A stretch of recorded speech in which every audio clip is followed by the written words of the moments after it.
Hi, it's Miles here at Fabricana. I'm hiding the thing I want to show you today. I'm really excited to show it to you. It's great for costumes. It's a companion video for something we've already made. So I'm really excited. Here we go.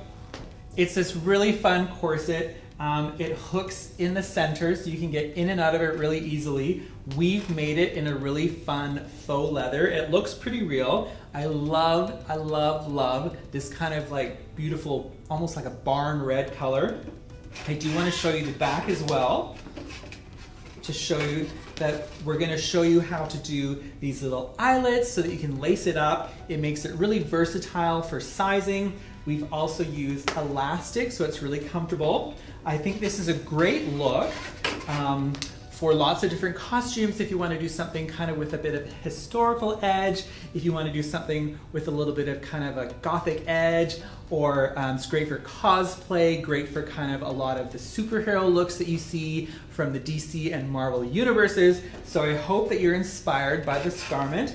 And there is a companion video that we're going to link to at the end that does a bit more of a historical take on a white basic shift. So we're really working on kind of putting a complete look together for a costume. So I hope you'll have a chance to check that out as well. As always, before we get started, I'm going to invite you to follow us on Facebook and Instagram. There's lots of really fun content there, sometimes really short, fun little projects there.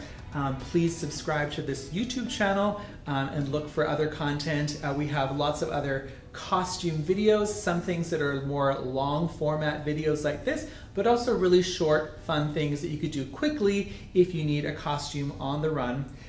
So with that said, let's talk about what we need for this project.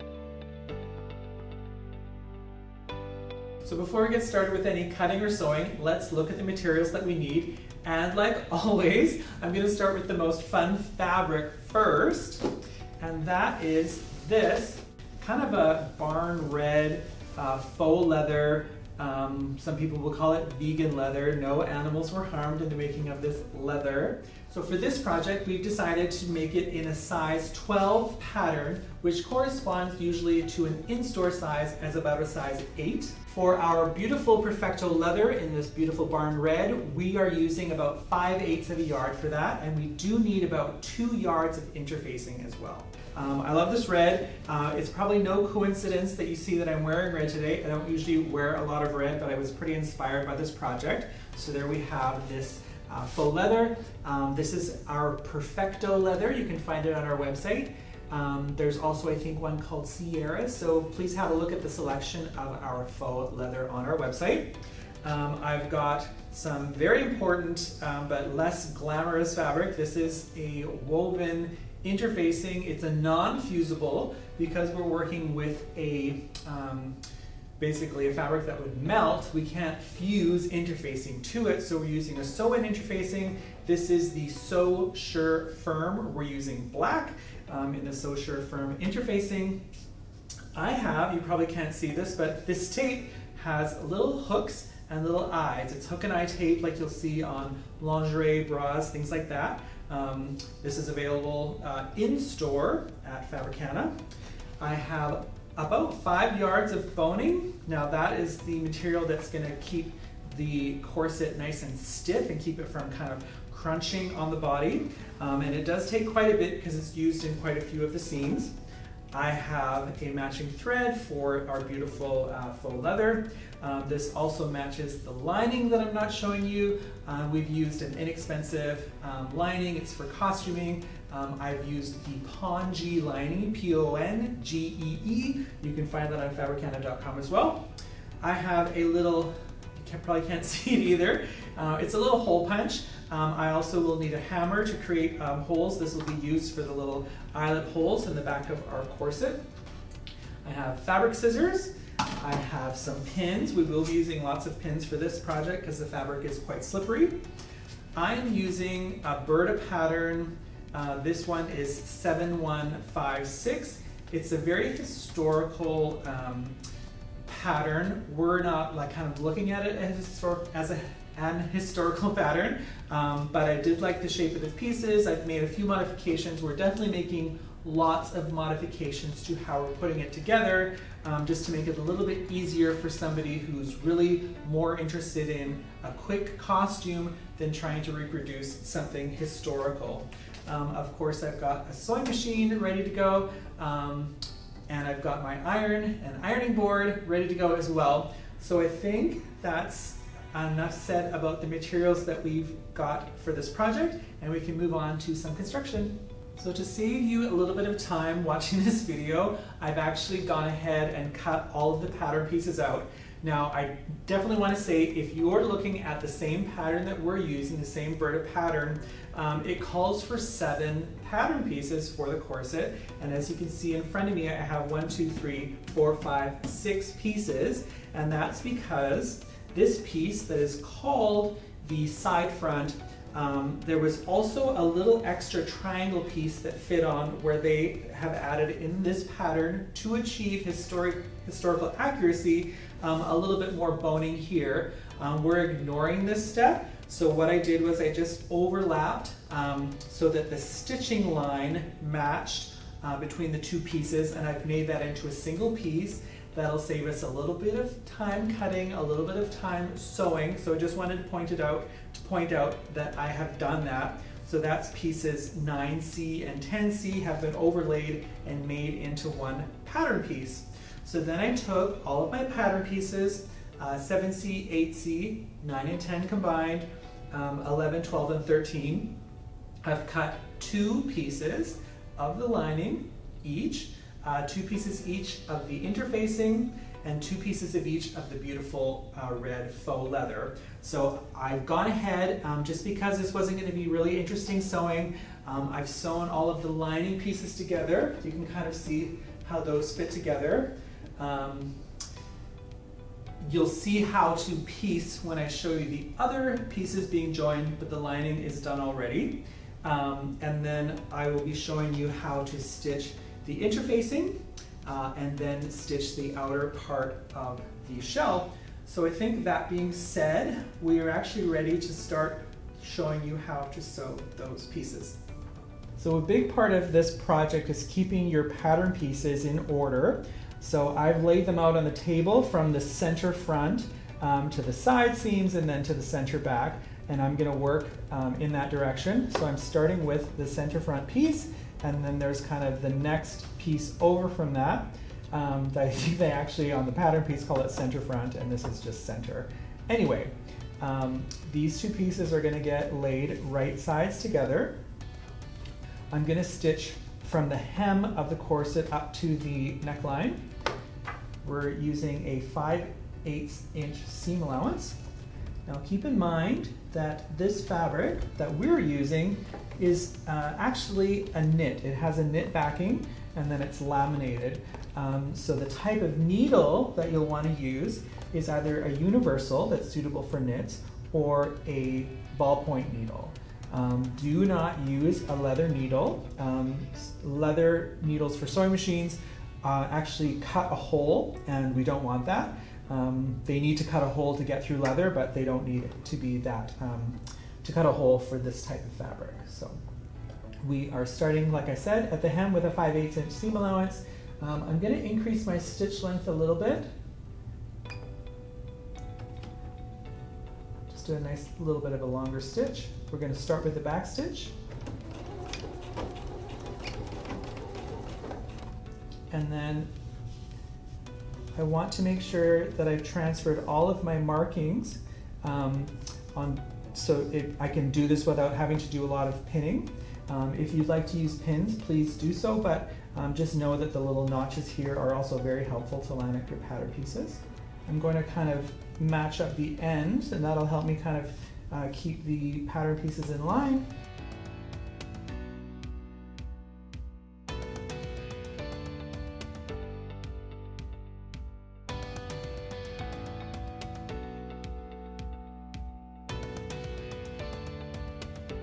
So there's our first seam. I'm going to show you how to trim and top stitch it.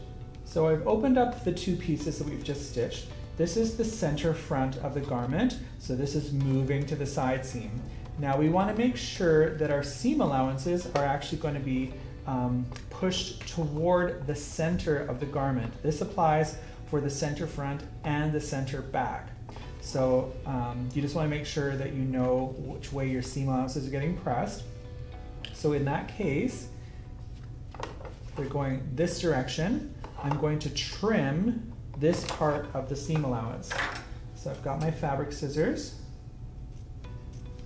and I'm just cutting away half of the width of the seam allowance just for that one seam. So that's done. So then we're going to top stitch that seam in place. I'm actually going to do this from the hem. So I'm turning my work around. I've still got my seam allowances going toward the center of the garment. Now I'm going to do a really close top stitch. It's not meant to be really a feature. We're top stitching in the same color, but I just want to make sure that the stitching is there to make sure that my seam allowances continue to move toward the center of the garment, because I can't press this fabric because it will melt. So we're using stitching to hold it in place. There's no need to back stitch for the top stitching. It's just decorative and holding it in place. So my needle is going in about 1/8 of an inch over from the actual seam. And I'm putting a little bit of tension away from the seam to keep everything nice and flat.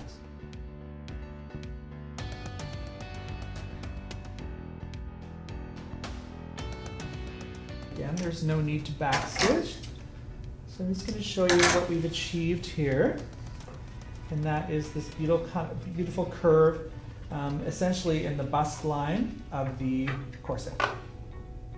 So I've got the other mirror image pieces for the other side of the corset of the front again. I'm going to sew that. I'm not going to make you watch that again, but I will do the exact same process of the trimming and top stitching. I'm going to continue that for the other seams. We will pause when we get to the side seam because I want to show you which direction to press the seam allowances and why we do that. So I'll see you in just a moment after I finish sewing these other seams.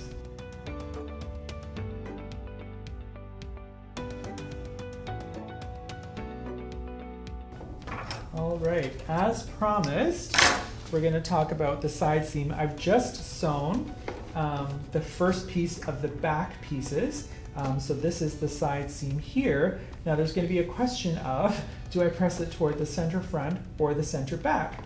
And the answer is actually we're going to press the seam allowances toward the center front so that when the garment is viewed from the front, you won't see the big bump. You'll see just nice smooth going towards the back of the garment. So that's the answer to that question.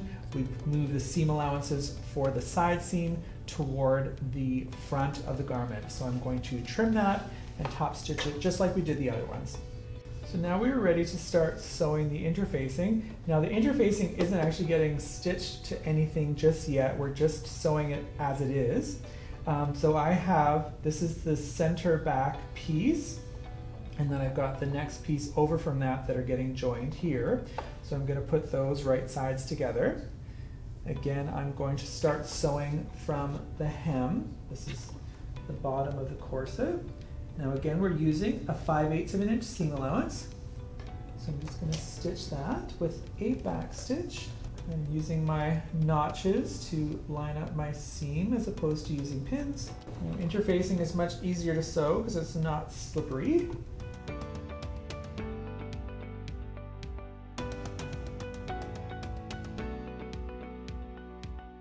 Now, this is a very different process from what we just did with our faux leather main fabric. So we're not going to be trimming the seam allowance as we need the full width of the seam allowance. Again, we will be pushing the seam allowances toward the center of the garment. So in this case, this is our center back. So I'm just even like finger pressing the seam open. Then I'm going to top stitch the seam allowances down using a much wider top stitch, and that's going to be 3/8 of an inch. We have a 1/4 inch boning that needs to fit in this little channel that we're stitching. So we're going to sew again from the hem I'm lining up the seam with the 3/8 of an inch mark on my sewing machine, and I'm going to stitch a channel up the length of the seam.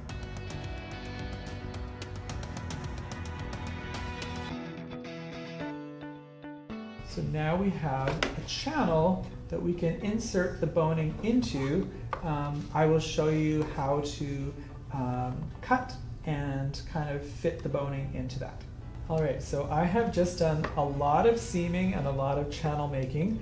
This is the center back of the corset. This is the center front.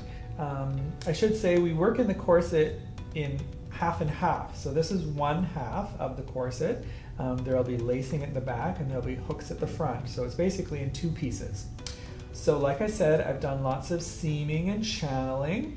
Now the first seam that's closest to the center front will not get boning in it. It's very curved and it would be super uncomfortable to have boning kind of going right across the center of the bust. So we don't have any boning there, but every other seam that we have now has a channel in order to insert boning. Now let's take a look at boning and talk about that for a second. Obviously the use of boning, which is this very kind of strong, somewhat flexible material, is that it keeps the garment really flat and also keeps something that doesn't necessarily have straps at the top from falling down the body. So that's why we have boning to start with. So that's a good place to start. Now this one that we have is plastic. It's covered. It comes with a casing. If you want to stitch boning onto something, there is a pre-made casing. Now because we've created a casing with our seams, we don't actually need the casing. So that will come off. So then the idea is that we're going to slide the boning inside the channel that we've created. Now, of course, we don't want the boning to come out the top of the case, so we're going to, I'm just going to pull that out. We need to put a little stitch across the top of all the channels that will stop the boning from coming out the top. So I'm just going to quickly do that. Now we have a 5/8 of an inch seam allowance as part of the pattern in order to sew this to the lining and the main fabric. So we don't want the boning to get close to that seam allowance. So we're actually going to make our little the top of our casing more than 5/8 from the edge of our the top of the corset. So let's use 3/4 of an inch as a guide, basically kind of 6/8. So that gives us an 1/8 of an inch to know that the boning isn't going to be in the way of the seam when we join this to the other parts of the corset. So I'm going to backstitch. So that's going to give a really secure a channel to stop the boning from coming to the top of the garment. And instead of cutting off my thread, I'm just going to continue sewing to the next channel.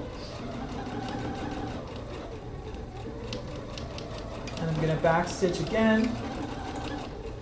I'm going to continue this across the interfacing. I'm not worried about the fact that I've got red stitching on my black interfacing, because this is all going to be hidden inside the garment. It'll be hidden by the lining, it'll be hidden by the main fabric. So I'll just continue across this.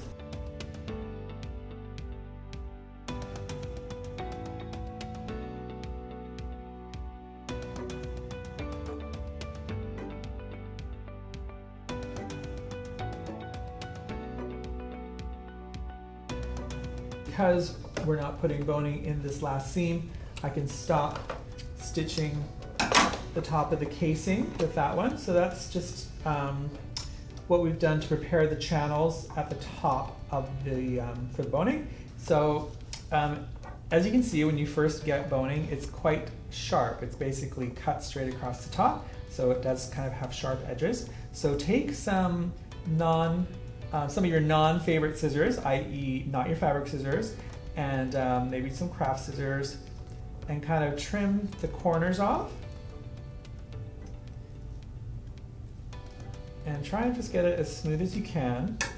If I had a nail file with me, I would actually maybe file that down a little bit. It's pretty smooth, but basically just realize that this is fairly firm, so when it's on your body, you don't want this kind of stabbing into you. So if you can kind of round off that tip and make it as smooth as possible, that's a really great idea. So once you have it, so you're happy with how smooth it is, you can insert that into your casing. Now, because we have done a stop at the end of the casing, that's not going anywhere. So then what you can do is just grab it at the end of the casing. You can pull it out, and then you can basically cut it to size. So we're going to cut back about 3/4 of an inch off the boning, and that will create the boning down to size. Hopefully I won't break my scissors in the meantime. So you can place the boning back in. See that it sits at least 3/4 of an inch. You can measure this if you'd like from the hem of the corset interfacing. And then if you're happy with that length, we can again trim the end to kind of round it off, make it more comfortable. We're going to repeat this process for all of the seams. Now, of course, because you're doing a left and a right, we know that this length of boning works for this channel. So if we cut a length exactly the same as this piece, we can use that for the other mirror image for the corset. So I'll do that first, and then I'll continue to measure for each of the different seams a new piece of boning, again kind of trimming it, rounding it, and then I'll be ready to insert it into the interfacing, and then we will stitch the casing closed at the bottom. All right, so we have gone ahead and we've put boning in every single channel that we wanted to have boning in. So we've got 1, 2, 3, 4 seams with boning in it. Now I need to close up the bottom of the channels because we obviously don't want the boning to come out the bottom of the channel, and we don't want it to get in the way when we stitch the interfacing to the main part of the corset.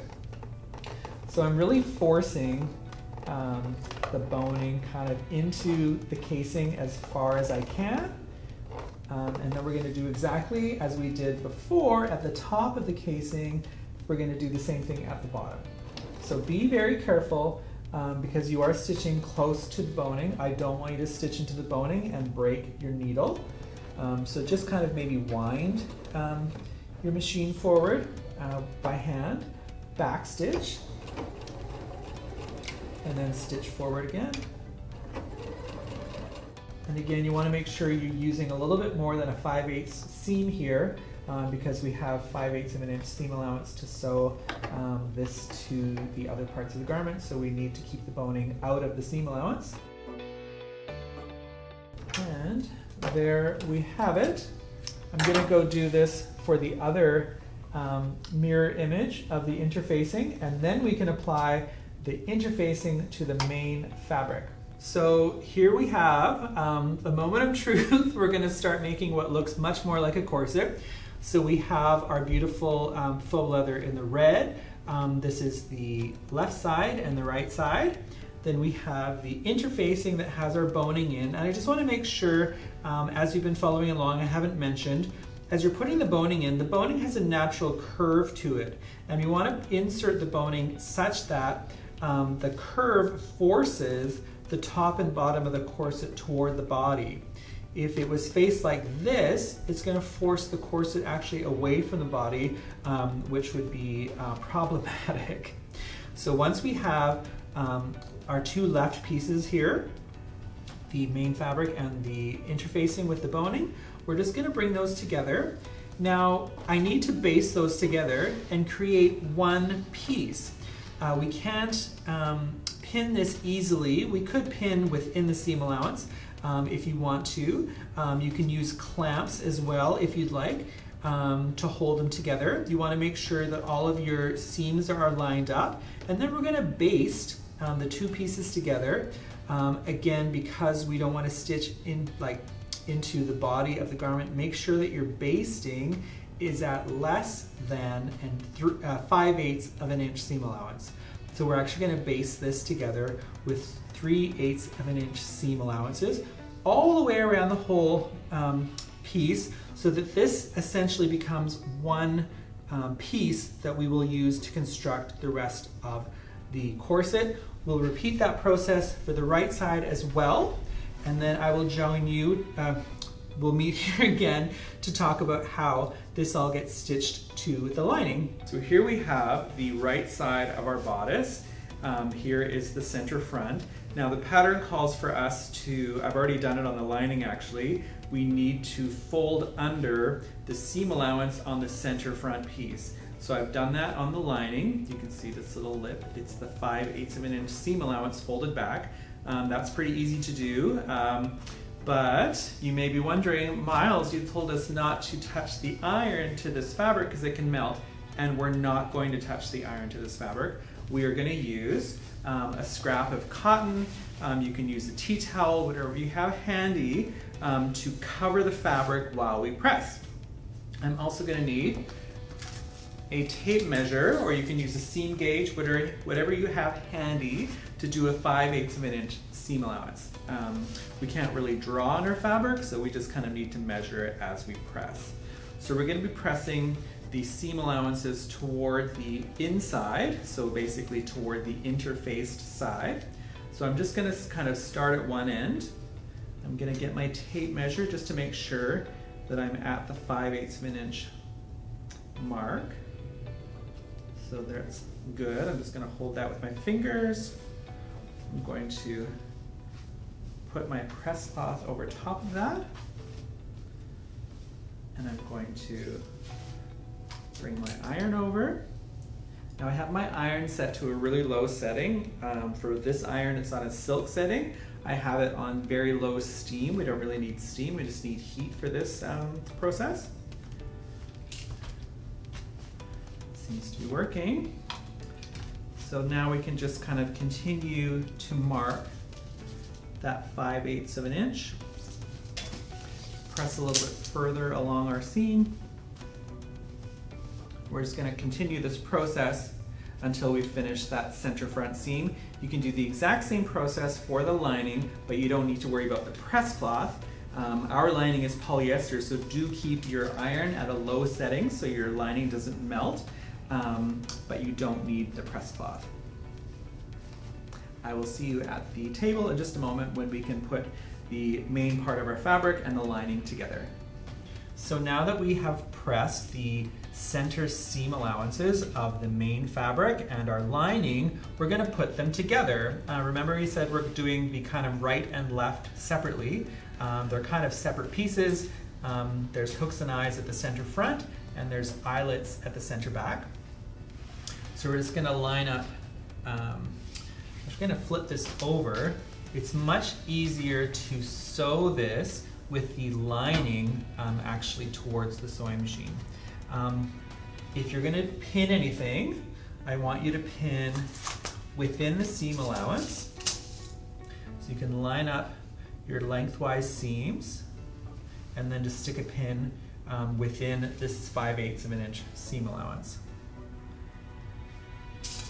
Now once you've got the three edges pinned together, we're going to leave the center front unpinned, but we're going to go across the top, down the center back, and pin across the bottom. I'm not going to pin, I'm just going to sew without pins. But if you're a beginner, I would encourage you to use pins to hold everything in place, and then I will meet you at the sewing machine. So make sure that your two folded edges are lined up perfectly at the center front. And then we're going to be sewing with a 5/8 of an inch seam allowance. We're going to start with a back stitch. We've got lots of lengthwise seams to line up, so that'll give us a nice guide to sew. Don't stretch these seams as you sew. A lot of these are on the bias and they will stretch if you stretch them, and they'll stay stretched if you sew that way. So just let the machine do the work to move the fabric through. Make sure that you're keeping the seam allowances of the lining pressed flat away from each other. And also be extra careful when you're coming up to parts where the boning is. Just maybe walk the machine slowly to avoid the potential of hitting the boning with your sewing machine needle and breaking your needle.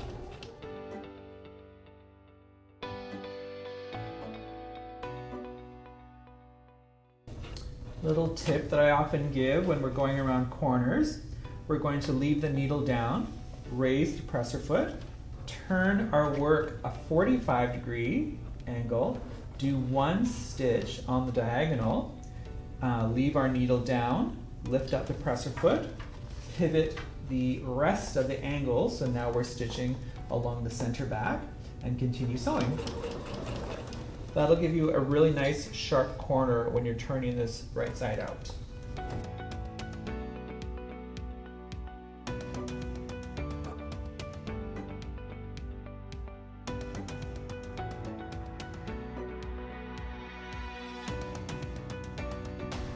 We want to make sure that the folded edges at the center front again are lined up, so make sure you pinch those really tightly.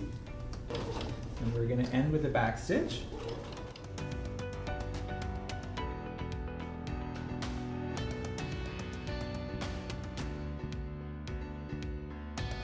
Going to remove the work from the sewing machine.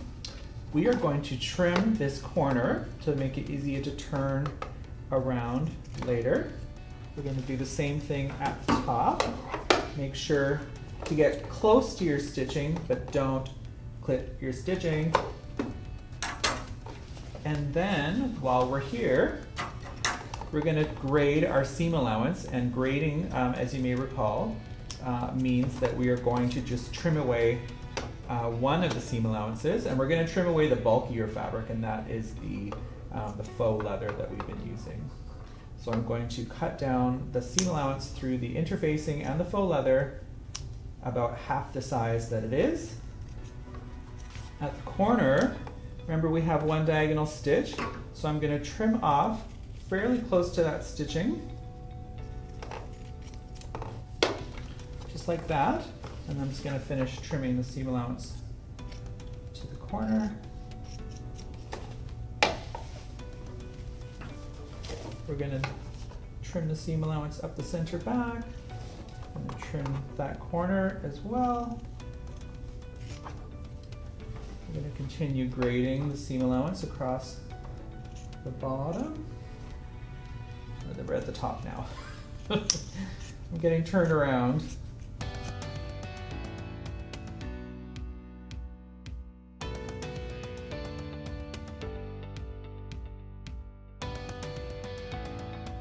We need to understitch.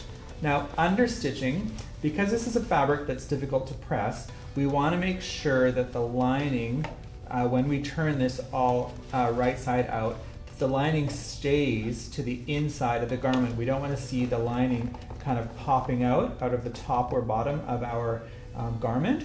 So to make the lining roll to the inside of the garment, we need to understitch. And understitching means we're going to open up our seam and we're going to stitch 1/8 of an inch to towards the lining.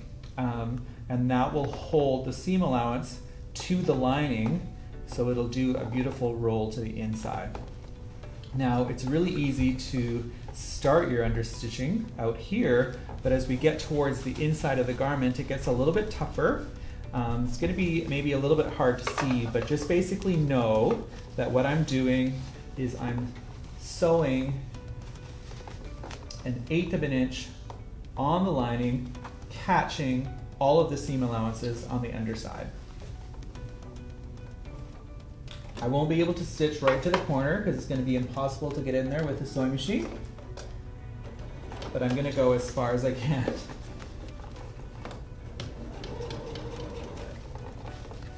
So I think you can see what's happening here. Here's my seam, and I'm stitching just 1/8 of an inch to the left of that.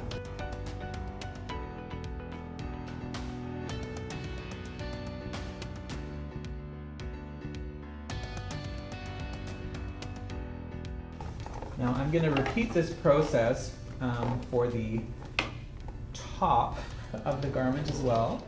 We will not be understitching the center because it's really hard to get in there.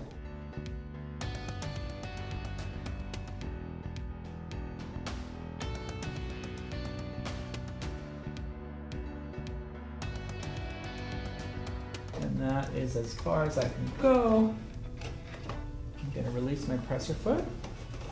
I'm going to pull my work out of the sewing machine. I'm going to give myself some nice long tails because I'm going to now kind of find those tails on the inside. I'm going to pull that thread from my needle to the inside. I'm going to tie that off. I'm going to do the same thing. Well, this one I can just trim. And I'm going to repeat that process for the bottom, yes, the bottom of the garment. And then we can turn it inside out, and then we can move on to the next step. So we've sewn this whole thing, we've understitched, we're ready to turn this inside out. Starting to look more like the project that we're trying to make. Now at your corners, we've done that nice little diagonal stitch, so we should be able to get a nice sharp corner there. You can just kind of roll that between your thumb. Remember, it is open. We've pre-pressed the seam allowances, so we know where the seam allowances are, and we're going to be applying the hooks to the center front. Now, we can't kind of avoid pinning maybe a little bit through the vinyl at this point, but please do so sparingly. It's gonna look kind of weird. Let me just turn this around so it makes more sense to you. The hooks are actually kind of going like this, that if you tried to close that with a hook and eye right now, it would just come apart. But just know that we're going to stitch this into the center front, and then we're going to wrap that to the inside of the garment, so the hook will be facing in a way that it can grab the hook and eye, or the eye. So it sounds a little bit weird. I had to kind of take a second to wrap my brain around it because it looks really weird as we're applying it, but it does make sense in the long run. So I want the hook right at the top, so I've left as much as I can of a little tab at the top before I cut off basically the other hook. So I'm going to fold that back as far as I can. Okay, so we have that nice folded edge at the top now. And I'm going to place that between the lining and the main fabric. And I'm actually going to pin into the lining to hold it in place. That'll save me from pinning into the vinyl and making a hole. Actually, I am going to pin through the vinyl as well, just to kind of hold that all in place. So I want to continue lining up the center fold of the vinyl with the hook, and then I'm bringing the lining up to the same position, and then I'm putting in a pin. Now, like I said before, I'm not a big pin user, but for something like this, we're going to be stitching from the top, and I'm not going to be able to see what's happening with the lining, so the pins will hold this in place until just before I stitch. Now when I get to the bottom, I don't have a ton to fold back, so I'm actually going to fold it on the diagonal. I think that'll be kind of a nice look at the bottom of the garment, to have that just kind of folded back on the 45-degree angle. So I'm doing that. Again, just kind of laying it between the two layers, the lining and the outside fabric. And I'm putting in the last pin. So you can kind of see what we're achieving from the top. We've got our hooks. Again, they're facing kind of weird right now, but this is all pinned in place, and we can stitch along the center front about 1/4 inch away from that folded edge so that we're missing all of our hooks, and then we'll be able to move on. So here's our center front seam. We're going to be stitching about, like I said, 1/4 inch over from that folded edge, making sure that we're catching the hook and eye tape as we go, but not hitting the hooks as we go. I've switched to my zipper foot, and that'll help me kind of get in there without running over the hooks. So if I just kind of sew with the edge of my zipper foot kind of mirroring the folded edge of the center front, I will be good. Now make sure that you're removing the pins as you go. We definitely do not want to run over a pin. You may want to kind of tug it to kind of keep it nice and flat. This fabric that we're working with isn't the easiest to work with because it will tend to want to stick a little bit. So just take it easy, nice and slow.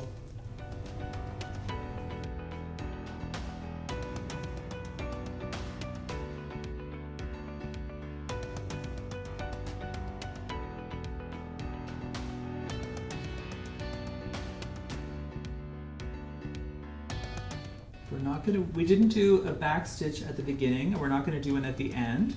We're just going to pull the threads through to the back so it's nice and tidy. Then we're going to do a little bit of pressing really carefully because we're ready to move on and make our eyelets at the center back. So here we have our lined with our beautiful hooks. What we want to do now is we're going to do a little bit of a quick press before we mark where we're going to be placing our eyelets on the center back. So again, we're going to be very careful. We don't want to touch the iron to the faux leather. So I've got my press cloth. I'm just going to kind of sneak a peek every so often, make sure that I'm pressing nicely. We want to press to make sure again that the under stitching is doing its job and that the lining is staying to the inside of the garment. So I can see that it is, and I'll just give a little bit of a press. Again, with the iron on a fairly low setting. This one's on the silk setting for this iron. So it's pretty low. And that'll just help give a little bit of a nicer, crisper edge to the top of our garment. And the bottom. We're working on the top right now. I'm going to repeat that process for the bottom. And finally, I'm just going to roll around the center back now. So that was a finished seam.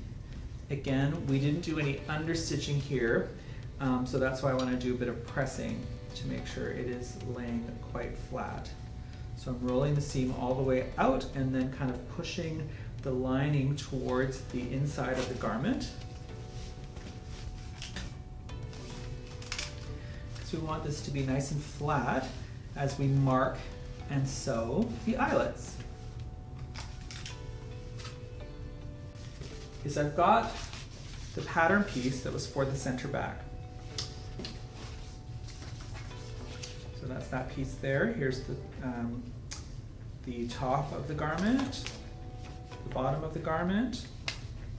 So all of these little circles here mark our eyelet spacing. So I'm going to basically just copy the spacing from our pattern onto our garment. And I'm going to do that by measuring. So I can see that the first eyelet from the hem is 1 1/8 inches from the bottom of the pattern piece. So I have a 5/8 inch seam allowance. So that means the first one is just 1/2 inch from the hem. So I'm going to measure up 1/2 inch. I'm going to place a pin to mark it.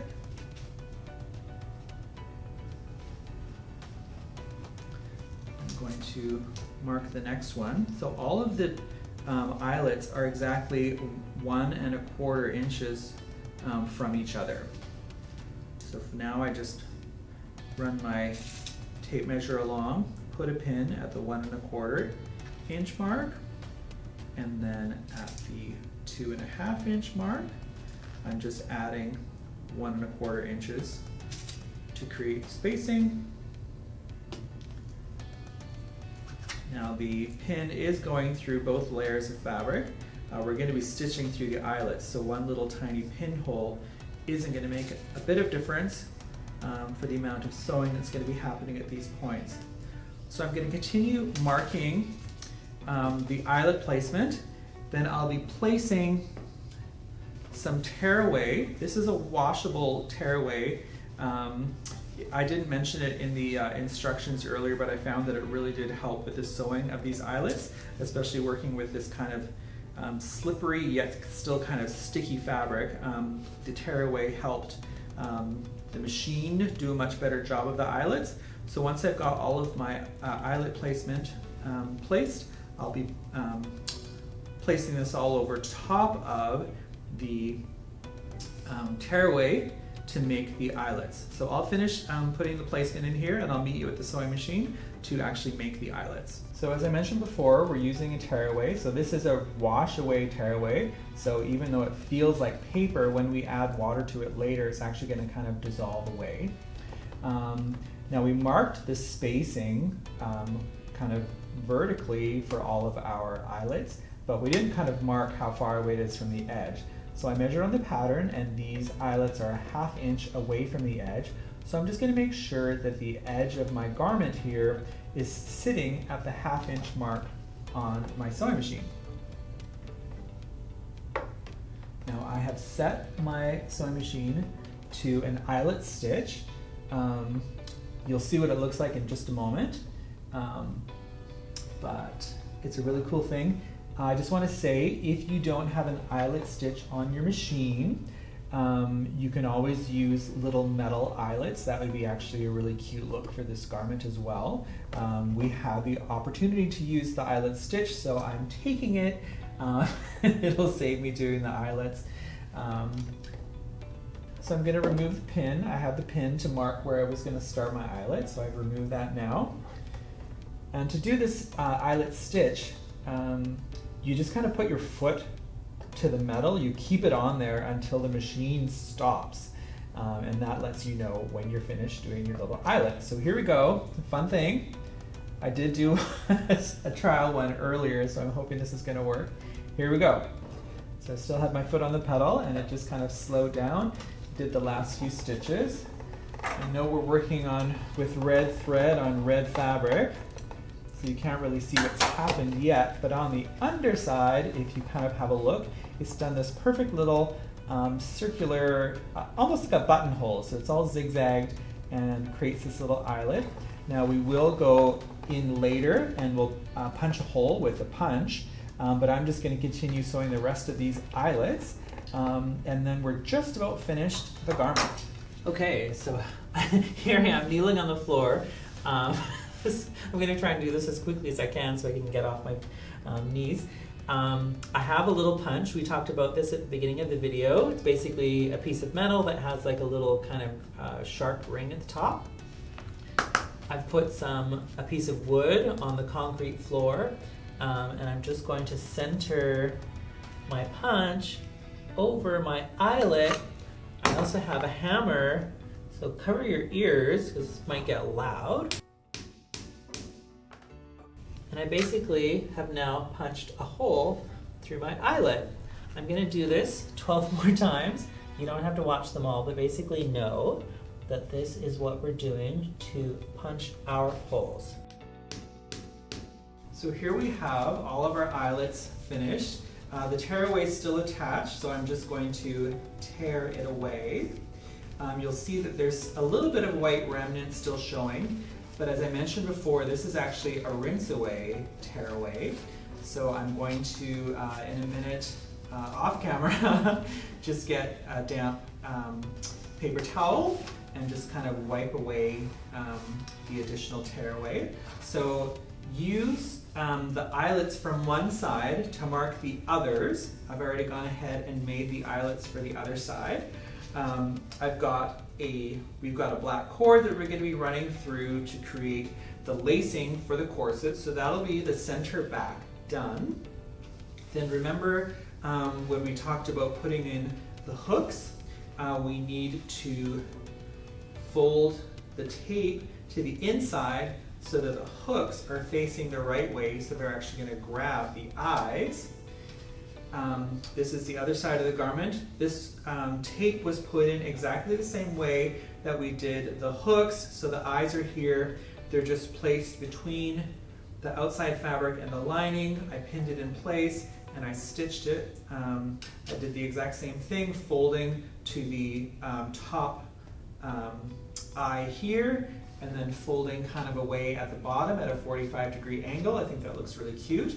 Now this tape stays as is, and what that does is it creates so that we don't just have like skin or the undergarment showing through. When we hook these together, we'll have the tape from the eye side kind of covering the body. So I'm just going to go ahead and do that bit of hand sewing. I'm going to apply the cord to the lacing at the back of the corset, and then we will be finished. So here we have it. We've just placed this on the mannequin. We've got our beautiful hooks holding it in place. I am going to spin this around quickly so that you can see the back. We have all of our eyelets with the lace running through it. We've actually used elastic. That's one of probably the best tips you can take away from this, is that it's nice and stretchy and more comfortable than a traditional corset. So I hope you've enjoyed this. I hope you enjoyed the color that we did. Of course, you could do this in so many other different colors. Of course, the pattern called for white because it would be more of an undergarment. This would be beautiful in black, beautiful covered in lace if you want to go really fun. Think about sparkle. I think there's just so many ways that you could use this costume. So hopefully you're inspired to move on and make something fun for this coming Halloween or some sort of cosplay event that you've got going on. I want to invite you to follow us on Facebook and Instagram. Of course, I invite you to subscribe to this channel. There's lots of fun content like this here. Lots of fun content for home decor and crafts and quilting and knitting. So many fun things. There is a companion video to this where we do a shift that can go under this really nicely. We kind of made these two things to go together, so I hope you seek out that video as well. So with that said, please visit fabrichana.com to do a bit of shopping for the fabrics shown in this video and lots of other things that you'll find there as well. And as always, before we go, I just want to invite you to sew true and be you.